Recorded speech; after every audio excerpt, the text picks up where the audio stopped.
Welcome to episode number 137 of The Closing Table with Lawyers Title. I'm your host, Tamara Gady, and today we're discussing the billion-dollar Dallas debate right after this. Gather round the table, pull up a chair.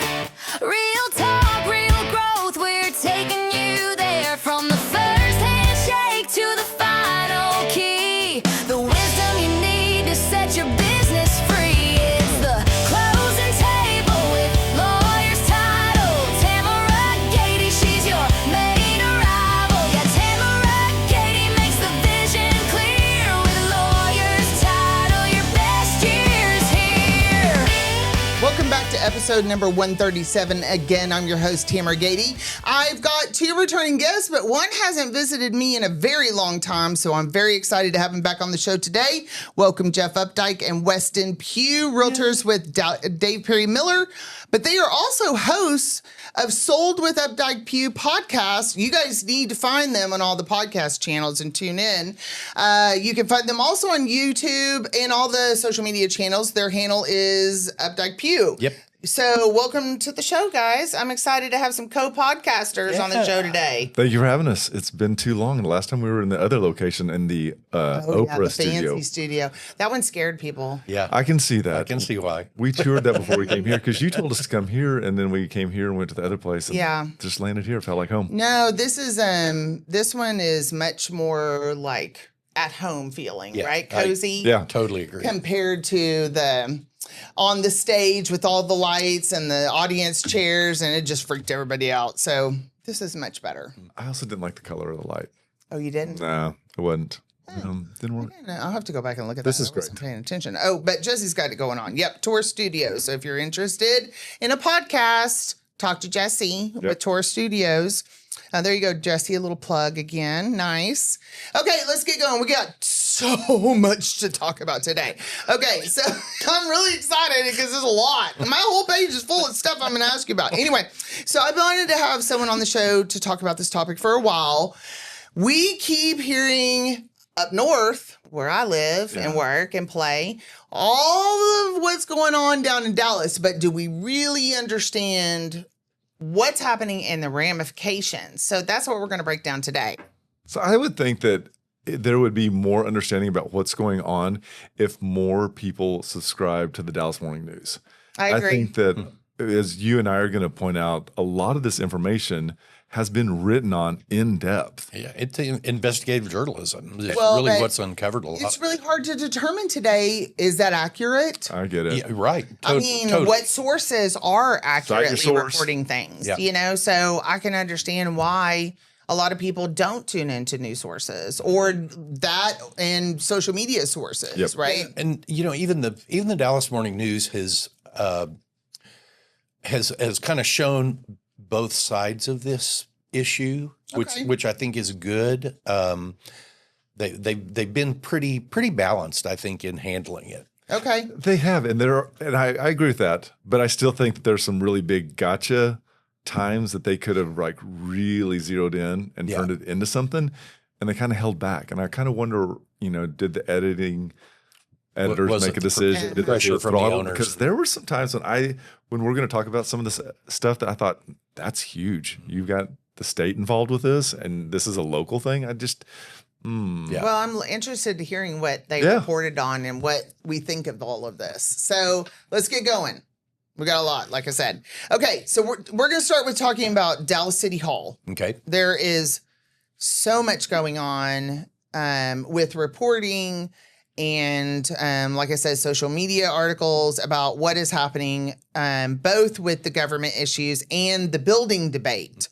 So let's start with the governmental issues. Can you please explain how this started and bring us up to date? Do you want to start? You want me to start? Okay. Start when you were a young grasshopper and then So, move forward from in there. Well, and what is first state? 1962. What is the issue? Because there is. Literally in 1963. No, No, we're gonna need like an hour and a half, Jesse. In 1963, President Kennedy was assassinated in Dallas. And Correct. it created this pall over the city of Dallas. Jumping forward, we had a mayor named J. Eric Johnson, who in the mid 70s was trying to help Dallas figure out how to get out of this funk, how to shake some of this, leftover feelings. And so his idea was to hire a world-renowned architect to build a world-renowned building that would be something that would cause civic pride and be a place for our city to call home forever. And so that was it was his brainchild that got IMPay to build the building. The building was built in 1978. Yep. Oh, good. I didn't know the year. It's been around almost 50 years now. It houses as old the as me. majority of the city operations. It doesn't house any of the permitting or building records or any of that, but it also houses 311 and 911 for the city. Okay. And so it really is like The heart. the big base, of where this all happened. We're very fortunate in the city of Dallas that over the last several years we've gained some really cool architectural items. IMPay, we're I think the one city in the world that we have 4 of his structures or of his design pieces.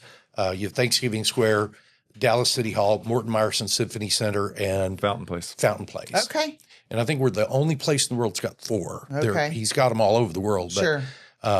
So this is not it's not a light topic. I mean, it's not like we're, tearing down the building that they built, 20 years ago that was built in, with 2,000-year construction, Well, they were pretty, I feel like, a little quick to cover up the whale,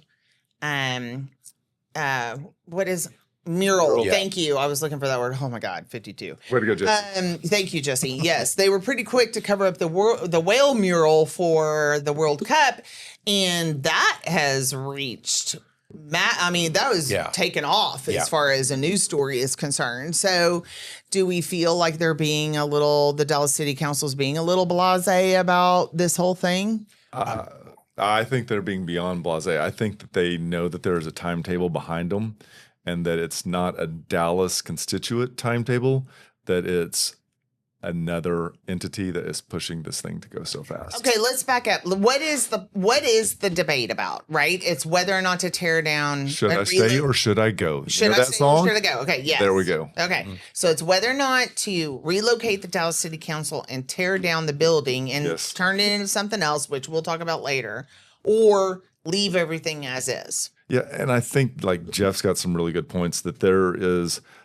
Dallas Morning News has done an entire job where they pulled out and pieced together the timelines at when things began being discussed and then when it became light that it was being discussed. And the two should have happened simultaneously, and apparently people were working behind the scenes.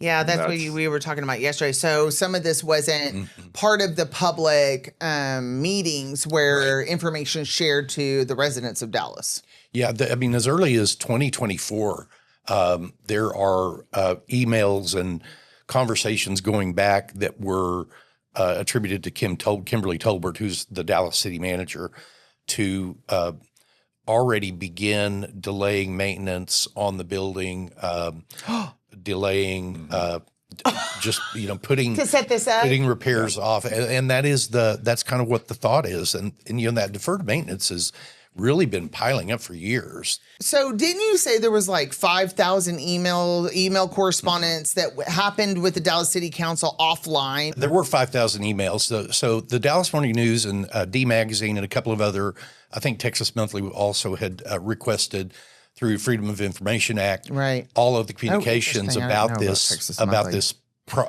process. Okay. And the Dallas city staff responded with sending the request to the Texas State Attorney General to ask if they really had to let those out. At some point, somebody let those 5,000 emails out on a thumb drive, and they ended up in Robert Wolonsky's hands. He's the reporter with the Dallas Morning News that has really done most of the reporting from that perspective about it. So that's how they had such extensive news stories about it. Yeah, and they've all kind of made it out into the public domain since then. Always does. There's searchable databases for them. And we talked about 2024. There were kind of things that were beginning to happen. And then in like May to June of 2025, the city staff started outlining, they got together with the Dallas Economic Development Corporation. It's a private Yep. second party. Very familiar with the Okay. ADC. So they're in charge of helping evaluate whether the city should buy, whether the city should renovate, all city property. So that's really part of their job. They started giving out these internal estimates that were the first internal estimate that came out was like $100 million to renovate City Hall. And, you know, the people, I don't think people really knew what the issue behind the scenes was really about at that point. And what is that? That is that there is a push to tear down City Hall, sell that land to the Sands Corporation, turn it into a casino, turn it into an arena. You know, I understand the Sands Corporation wanting that because it's a trifecta for them. I mean, you have so much going on right there. You have the convention center that would be right next door to it, which is bringing people in from all over the world for conventions. You have DART rail access right there. I understand why. Yeah, so it totally makes sense for them, but you had told me that some Dallas City Council members wanted to do this, right? Move, relocate, tear down the building, et cetera. And then there were some that didn't want to do that wanted to stay. So that's part of what sparked this huge debate. Now, do we think there was some influence by the Sands Corporation? Oh, absolutely. Somewhere, absolutely. some influence. Just look at any of the 9 city council people that are up for reelection and go look at who has been sponsoring fundraisers for those people. Yeah. And you will find those tie back to many of, and not just to the Sands Corporation, but there are construction companies involved. There are downtown landowners, big landowners that want to have, you know, a big say in how this all rolls out because they're the ones that are going to benefit as well. And there's also a lot of discussions on job postings that were for the Dallas area that was for the Sands Corporation that were looking for architects and whatnot to come here and build the arena even before Dallas City Hall was being discussed. Oh my goodness. So this is all in Dallas Morning News, so that's why I kept saying I think that there's a lot in there people can read. Yeah, no kidding. So the tracks have been laid. And I think that what happened is, you know, we're talking about all of these things that were put in place, and when it became too light, I think that they lost control of the story. And rather than being proactive and telling the narrative of like, you know, we've got this building that needs to have so much work done that's really not feasible, it came out that you've been having conversations about it. And so they lost the fight before it stared.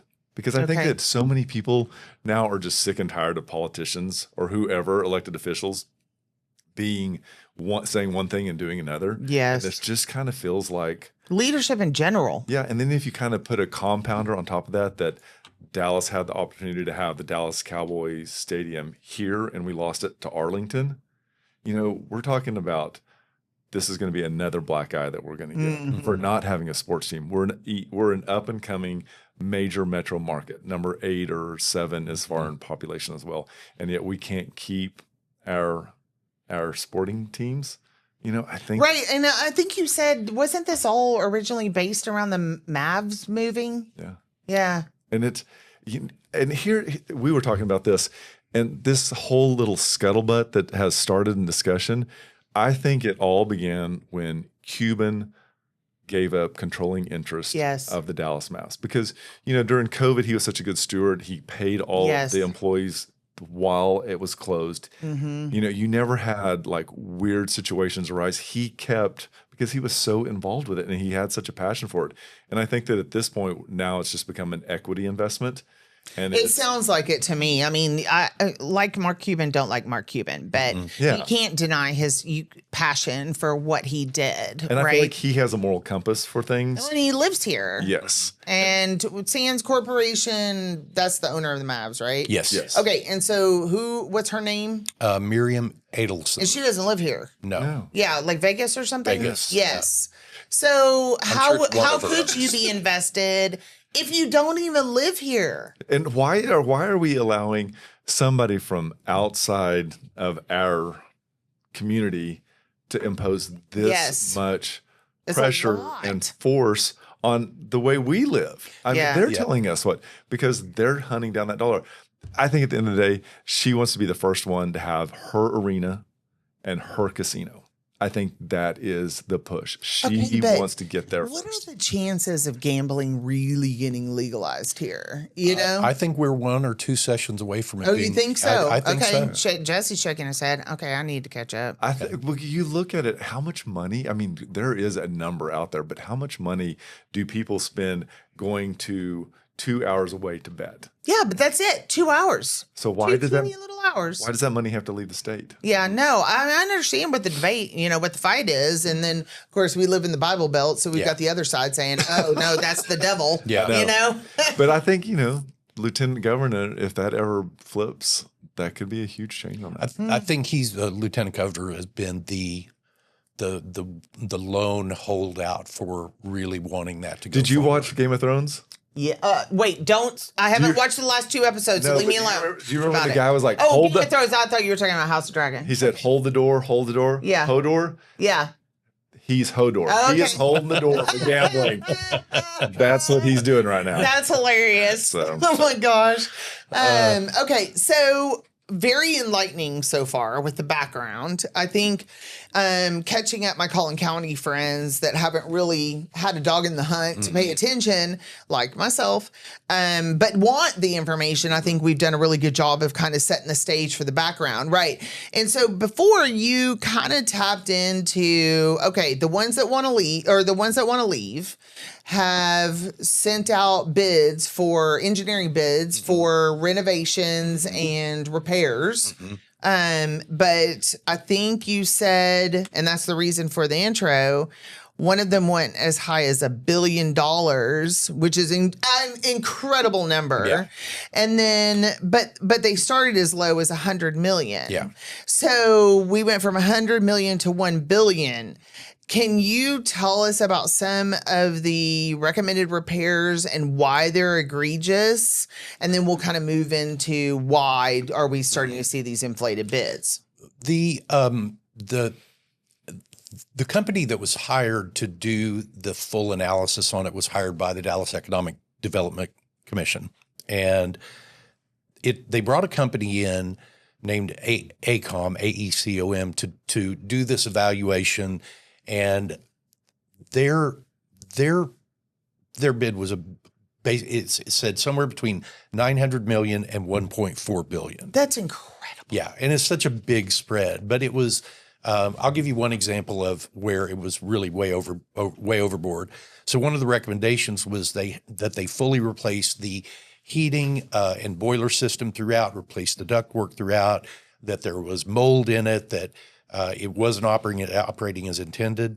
That entire system was replaced 2 years ago. 2 years ago? For $5 million. And they put it on the list? They put it on to have that redo. Okay. But don't we have like some issues with them prior to this? I mean, they've been in lawsuits before. There's a huge one going out right now for I think they're settling for $11 million because they misconstrued or they inflated their bid over during one of the hurricanes. I mean, so it's not like a company that's known for being a big stand-up, we got your back. No, they're like, what do you want us to say on this? And we'll make it say that. I don't know.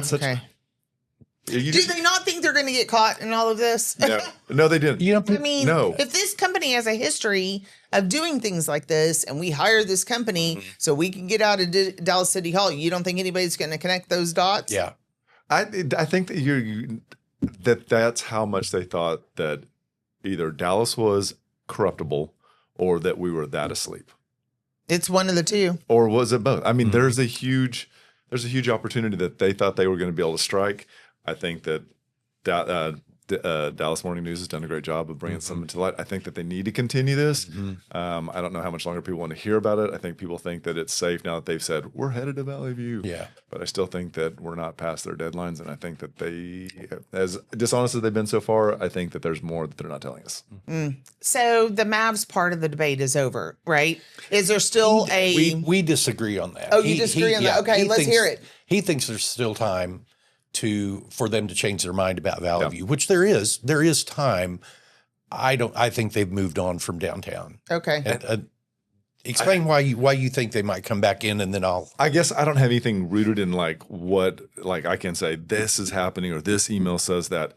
But I think that what they've done is based on their history and the way that they've treated this entire process. I think that they could throw enough money at it that they're going to make it happen. Also, I know this is a conspiracy theory, but do you remember at the beginning of summer when they did all that work on 30 down in the Lower Canyon and they shut it down to get the better going left and right or on top of it? I think that shutdown was for them to get ready for construction that was happening through that. They want to have the ability to move large machinery over 30, and that they needed to either rework those bridges or whatnot because they were going to be hauling a lot of stuff in and out of South Dallas. That's just me, but I thought it was really odd that the canyon suddenly needed to have all of this work done. It would be really interesting to see them boomerang back down south. And now I hope I'm wrong. I hope he's right. Okay. That they move north? Yes. They need to move north for so many damn reasons. For so many reasons. Yeah, sorry. We need better access to them, too. Do you know what the drudge is like getting it on the tollway to go to a game? Well, and Valley View has been, how many iterations has Valley View had? Yeah, this bunch. is starting the third. Yeah. And so I know there's appreciation on raw land, but at the same token, there's no cost in tearing anything down. There's no permits to be on that. You can get to work as soon as you can get the bulldozer. And the renderings are amazing. Yeah. And it's right off the tollway, halfway in between everybody, so everybody has better access to it. I don't know. I mean, it'll be interesting to see what sticks. I didn't realize we could turn a different corner with it. Here's why I think the Mavs actually made that decision earlier than they had to. I think that when Mark Cuban sold out, they brought Nico, I don't even remember his last name, Nico, blah, blah, blah. Everybody knows about Nico. Yeah. They brought him in as general manager of the Mavs, and he was the one that transferred Luka Doncic. Man, was that nasty and when that it gave the Mavs such a black eye when that happened. Fans were so unhappy about it. And then the way the Mavs handled it after that really screwed it up, because they had these season ticket holders were coming to the Mavs games and they were bringing hand painted signs and they were yelling from the stands, "Fire Nico, fire Nico." They weren't doing anything violent. They were expressing their displeasure. They paid for a ticket, and you know what the Mavs had? They had them removed from the arena. I remember. It was terrible. It was horrible. And I think Rick Wells, who is the president of Sands, or president of Mavericks CEO, pardon me, I think he's smart enough to look at this and go, we don't need to have a third black eye, because if we move downtown for whatever, if the building burned to the ground, and they move downtown, right, it would be bad. Always going to be a black eye. That would be bad. It sounds like the Dallas City Hall issue it's become a really big thing. Yeah. And Dallas residents are incredibly passionate about it. So it might be better for the Mavs just to go ahead and go a little further north and call it. Oh, I would. I think it's a great location for them. I agree with that, I hate too. to see him leave. I ride the train when I go to American Airlines Center. It's easy for me to, take my car over to one of the I know where you live, you big bragger. Well, I mean, it really is easy. So Yes. I don't have to deal with it quite like you do when you come down the tollway. Oh, yeah, 2 hours. Yeah. Okay, so kind of, I understand what you're saying, and we'll get into kind of, what the effects are going to be of the sports teams moving north. But I kind of want to wrap up this Dallas City Hall debate a little bit better. So obviously we know the residents of Dallas have opinions on tearing down City Hall. What do you think the chances are that this is going to happen? Ugh. So there's a couple of different... Or not happen? It's a tough one, I think. What do you think the chances are? There's a couple of different things that I think are going to stop or just slow this down so much that we'll get to an election to get enough of these council people out that this would not be voted. A group of council people have already gone to the Texas Historical Society to try to get that was my next question. The building on the Texas Historical Register, which would virtually just ensure seal this it would off. never happen. There's another issue that that former city attorneys have gotten involved in, where they have threatened to file a lawsuit claiming that the Dallas City Charter would not allow this to happen without a vote. And so they would have to have a court hearing and go through that process and let The public would vote on it? Yeah. Oh, Yes. or a court. Yeah, The public where would vote. Where the public Right. could vote on it. Oh, 'Cause yeah. Well, that's where it needs to go anyway. 100%. That's this not what- isn't the responsibility of just the Dallas City Council to decide. This affects the residents. No, because we're not So on put their it to a paycheck. vote, man. Huh? We're not on their paycheck. You didn't campaign. I'm not Oh, campaigning. I understand what the problem they is, need to- but also the residents have a right to be really offended by that and Yeah. have a real problem with Dallas City Council taking the reins on this and not allowing the public to have a say. It's a really Exactly. bad combination. I've lived in Dallas 40 plus years. I love living here. I feel like our city struggled as most large cities our size do, we deal with all of the issues, you know, from not having enough affordable housing stock to having too much homeless, all bad streets, all of that. But I feel like in the last 5 to 10 years, the city council and the people that we've brought in to run city government, the employees, the city manager, the assistant city manager, have just lost sight of why they're in that job. Sounds that way. And Yes. I think that enough of this issue has come to light that there are enough voters out there. I mean, if you look in Oak Cliff, Chad West, there is a very big push to recall him right now. Interesting. And as you drive through Oak Cliff, which is Kessler Park, which is his home base, you know, he was like golden child there for so long. There is house after house after house with the recallchadwest.com. Oh, wow. Recallchadwest.com. Oh, wow. Yep. So I think there's enough anger out there in the voting populace that we're going to see turnover in city council, and not just because some of them are term limited out, but I think they're going to go with people with a different philosophy. How refreshing would that be? I do 100%. And I think going back to you saying it needs to be a vote, if you look historically, Jeff, you're going to put your filter on and help me out with this. There are two different times when we voted on the convention center and the Trinity River Tollway. And both times they lobbied like crazy. They even made the ballot where you had to vote yes to vote no. And both times this happened, the voter said no, where it looked like the elected officials were leaning into making it happen. Oh, yeah. So I think that they don't, because they know the history. Yes. That they know that if it does They're go to not the gonna vote, get the they'll answer lose they control want. of it. Yeah, they won't get the answer they want. So I think that kind of needs to be a push. That needs to become like a cry, release the files, make it a vote, do something. Like I said, considering the whale wall mural issue, okay, because that was giant. Yeah. Like I kept seeing all these news articles over and over about the outcry, and then the painter is suing. $25 million. Yes. I hope he gets every penny. Like, I do come too. on, let's pay attention to what's going on around us. Yeah. I think let's just make it a historical landmark and call Mm-hmm. it a day. And this solves all the problems. So do we think it has a chance? I mean, because it's built by or designed by a world-renowned architect. Yes. I think there are enough of those other things going on. Like if it gets on the Texas Historical Registry, that's going to solve it. There are other issues with, part of that is designated as parkland, and it's very clear you cannot get rid of that without a vote. Right. So there's enough pressure against it that I am praying that we are going to continue having that as our city hall for a very long time. Okay. And I would hope that lawsuit goes one step further and is proactive, because I feel like the powers that be on that historical side have not kept their eye on the ball. Yeah. And this should have already been in place. I agree. This should have never been a discussion. And I would like that lawsuit would extend past that, and other buildings of the exact same nature be listed as well. So Yeah. like it's a twofer or a thhree-fer or however all many four it of is. them But whatever, Yeah. however many they are, put it in there.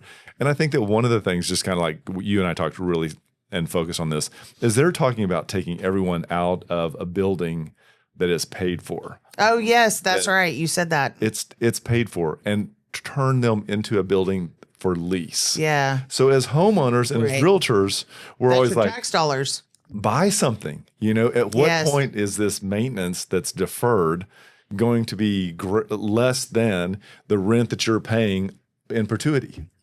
You know, it doesn't make sense. It doesn't make any sense. The whole thing doesn't make any sense. When Now did that we've common sense started become peeling not back so the onion. common? Yeah. You know? Yeah. Okay, well, I want to kind of pivot a little bit. Let's talk about the effects of the Dallas Mavericks and the Stars moving north, right? So Dallas Stars are going to Willow Bend as it stands right now. That's Going great. to Willow Bend. The renderings are amazing.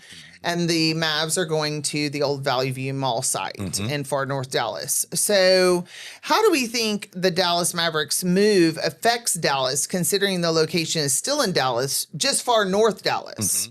And then And it's really and the not same even. question It's really applies not to even far north Dallas. It's not. It's North Dallas. it's north Dallas. Yeah, far north Dallas gets up Richardson. into Willow Bend and that area of the. Okay, so North Dallas. Yeah. Thank you for the clarification point. No, it's all good. So what do we think the effects are? I think it's going to be very positive up there. That site is the perfect, in my opinion, is the perfect site for something that if you want to have an arena and you want to have a casino at some point, and you want to build a hotel, It's there. it's Yeah, there. plenty You of got the room. room to do it. You know, it's going to, if you look to the north of there, really the only residential type property around there is multifamily, and it's just to the north. There's a small pocket of single family homes off to the east and up about a quarter to half of a mile, but they're not going to be affected. They're not going to be affected Okay. in a bad way. I think it'll be easier to get to. I do know you're going to lose the ability to have the dart that's going to drop you off, but at the same time, I feel like that not having to come past Mockingbird or have to go past Knox Henderson on 75 side, I think that's going to make traffic so much easier. You'll also be able to take Frankfurt and Spring Valley if you're coming north and you don't want to go all the way to Spring Valley. You can cut across and come in from the top and not have to you can bypass 635. So I think that there are A lot of ways to get in there. Yeah, and I think that that's what we need to think about, and that's what neighbors need to understand. There will be more ways in and out. Now, I do want to put a little pin in it that I do think that HEB coming in on the other side of 635 at Hillcrest, and I think that, and then also the exit going off into 75 off of 635, I think that's going to get really tight, and I think that locals will really, really, really begin to figure out where do I move How do I around avoid that? during these events. Yeah. For sure. Well, there definitely has to be an adjustment because the amount of traffic pouring into the stadiums is very significant. Were you gonna? Oh, I thought you were gonna. So, okay. I was trying to clear my throat And quietly. we feel like the Dallas Stars move to Plano is the same answer. Yeah, that was always going to happen because the way that the American Airlines Center was put together initially, the Mavs have really always been in control of the center, and so the Stars have really always wanted their own center to be in control of. So I think regardless, Splitting them up and- regardless of any of this, I think the Stars were going to find their own facility somewhere. Well, and it's two new stadiums. That's double the additional income that we'll talk about later, like concerts and other events. Yeah. Right. How much does Dallas love its sports? I mean, Right. soccer, hockey, football, baseball, basketball, women's basketball. I mean, what did I have? We have everything. Yeah. Is there a sport we don't have? And now we have the Dallas Tennis Open, and now you've got the Omni PGA out there. Yeah, no, and I mean the Star has a stadium where they practice, where the Cowboys practice, and there's all kinds of high school football games and concerts. The ACMs were at the Star, so yeah, we love our stadiums. Maybe that is our culture. Maybe Dallas culture is sports. Yeah, People may ask. Maybe that's what I'm going to start using as my I little mean, especially tagline. football, But now soccer. I mean, did you see the numbers for the World Cup? It brought in $9 billion to the local economy. Here? To DFW. It was the most economically driven World Cup there has ever been. You're That's the most kidding. money spent ever at a World Cup. Yeah. They made that announcement yesterday, I think. Oh my, that's amazing. $9 billion. That's kudos. And you know what? I have to say that everybody you went to a game. Yeah. How and was you it? loved it. Oh, it was amazing. And- It was and an experience. the It was social not just a media, game. The PR we got. I mean, priceless. We look amazing to the world right now. Yeah. Because we are hospitable and we were nice and our food is incredible. You know, I think it was a great thing that they landed in DFW because Texans are the way that they are. Yeah. I mean, Boston too. They had the Tartan Army. Oh my God, I was obsessed with them. But I didn't watch a single game, but I watched the Tartan Army on social media and the Japanese, they were cracking me up. But who knew that HEB and ranch dressing were going to be the golden like And ticket? Buc-ee's. And Buc-ee's. And Buc-ee's. What is this? And who knew the world didn't have ranch? That's so weird to me. I just was like, what? Did you see the TSA-sized bottles that Kraft put out? The little bitty ones? That is so cute. Under 3 ounces. That was awesome. Anyway, we're so far off topic, but I did really enjoy all of it. Yes. Yeah, it was Well done. amazing. Very well done. Way to go, us. I know, because I think that I was waiting for like the shooter drop. Remember when we did the Super Bowl and we had that giant snow ice Yes. storm? Oh, And that even like as like minutes before they were letting people in, it started melting as they were heating the thing, and sheets of ice were just cascading down. I was like, okay, it can't get worse, and yet it does get worse. And I was like, this can't happen on this time. event. The Yeah. entire world is watching. Well, and at least they aren't here this week when today the heat index is going to be 114. Those poor little Frenchmen were just going to melt into the sidewalk. You're so right. So good. Yeah, at least we've got good air conditioning. Yeah, 100%. Yes, 100%. Anyway, okay. So kind of getting back to our topic, we're going to wrap up here pretty quick. But, you know, what do we think the positive and challenges, positive effects and challenges are of these sports teams leaving Dallas proper and going north? What do you think the effect is on Dallas proper? I think it's just in going the to be bubble. So in the bubble, I think that it's going to be easier for people to get around as well. For sure. Still, I think that there's going to be, of course, that timing where you have to get accustomed to the traffic patterns, where you have to get accustomed to just not knowing where lot F is to park. But I think that it'll be fine. Lexus will swoop in. Lexus will do their wonderful parking. It'll all play itself out. Sue will do their job. I'm not too terribly worried about it. I think that Jeff has some really interesting data that points that kind of put this into perspective of what a financial impact it is or isn't going to have. Yes, Yeah. I mean, I love these slides. So that's our wrap-up question is kind of what about AC and what about the effects, like I said, on Dallas proper? There's 260 events a year at American Airlines Center, and only 82 of those are the games. The rest of it is all. I had no concerts. idea. Nobody does. That Yeah, stat nobody. came out on Private social events. media. I was Yeah. blown away. I had no idea. Yeah, one of the challenges that American Airlines Center has had is that the Stars and Mavs schedule always dominates. And so Yes. if one of the two teams goes into a playoff, or if there's some other special event that needs to come through, the concerts are going to get pushed out of the way. Yeah, I And didn't so realize that. A lot of That artists makes that would sense, not book American Airlines Center because of that. Yeah, I don't blame So them. it really does kind of open it up to broader, different styles, of entertainment that people could have. And the area directly around it, Weston and I've talked about this a couple of times on our podcast, and it's the financial effect of living near something, an amenity like North Haven Trail or living next to Katy Trail Right. or something like that. You get that same thing from living around a stadium like this. And so most of the estimates that we see are there's a 4 to 5% price increase or bump in values in the property immediately around it. When something like that is added, When something so like that's that's something added. Valley View Mall residents and Yes. Willow Bend Mall residents will experience. That's kind of what I'm going to see happen up there. interesting. And probably within makes a sense. mile and a half radius. And there are some really cool single family neighborhoods just outside a mile away from there. Okay, I'm going to throw a con in. So I would say that you're going to see investors buy in these little single family neighborhoods, and you're going to see an increase in short-term rentals out there because there's no way, unless it's an HOA, that's going to ride over that. And so you may see an increase of like some little party houses that are short-term rentals. well, wait a minute. Doesn't Plano have a ban on Oh, okay. Well, short-term do? rentals?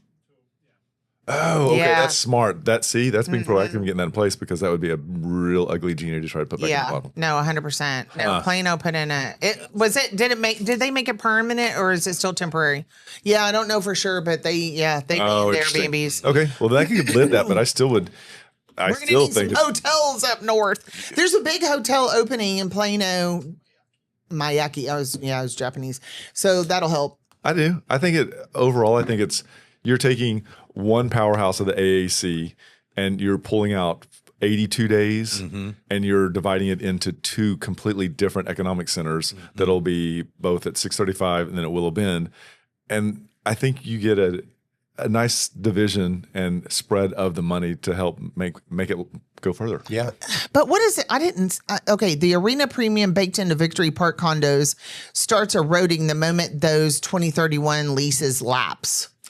I'm not sure that I'm not really sure about that. I think that maybe we do see an erosion of that, but you're still near AAC. You know, yes, you're losing the Mavs and the Stars, but you're still right there at AAC, and that in itself is a draw to people. I agree. So I don't think we're going to see prices drop on town, like Magnolia Hill Court's not going to drop by 5% in 2031. I think there'll be some gentle adjustment, but I don't think we're going to see like a big swing down. And AAC is interesting too, because it actually, like, the K-Trail tees into it at the end. And so you do have this access if you wanted to walk. That's the closest thing to a walking stadium that we It's so have. different down there. Like, we don't walk. We We do can't walk. No, It's I just get it. sit in the development gridlock that is, North Dallas Parkway expansion. Oh my God, kill me now. Very different. Very different. Dart rail system, walking, connection of trails to Victory Park. We're growing. We're trying. No, it's great. I think it's great for the residents of Dallas. Okay. Well, I think we covered it for today. Yeah. Anything else you need to leave us with? The only thing I would say is to, if you're a City of Dallas resident, keep your eye on this issue, because I agree. now that Yes. the Mavs are out of the mix, why can't the people that are pushing for this to happen tell us why it is why it's the best decision for us to still continue doing? Still continue with the idea of tearing down Dallas City Hall. Yeah, the mayor still wants to tear it down. 9 counts people are still in agreement. They want to tear it down. Well, Come there's on. a plan. There's a plan. Why can't they tell us? There's a Come plan. on, elections. Yeah. You don't ask for that just for no reason whatsoever. Yeah. And by the way, it doesn't sound like it's the most responsible stance for the taxpayers. I'd agree. Not in my Better to a vote. Like But you I said. can say that because I don't live Yeah. down there. This is from me from Salina looking down at it. This is from the northern parts. And so I totally agree with you. You guys need, Dallas residents, you need to be diligent about these issues. Read the Dallas Morning News articles to keep yourself updated, and make sure you vote. Yes. Yep. We're going to push to get this to a vote. I agree 100%. You need to always get out and vote. Yep. Your voice can't be counted if you don't do it. That is true. All right, guys. Thank you so much for being guests Thanks for on the show having today. us. I enjoyed the conversation, learned a lot, and I'm sure my audience did as well. So that's a wrap on episode number 137. Again, I'm your host, Tamara Gady. If you like my content, you're really going to love my escrow team. So give me an opportunity to work with you on your title needs and make it a great Gather day. round the table, pull up a chair.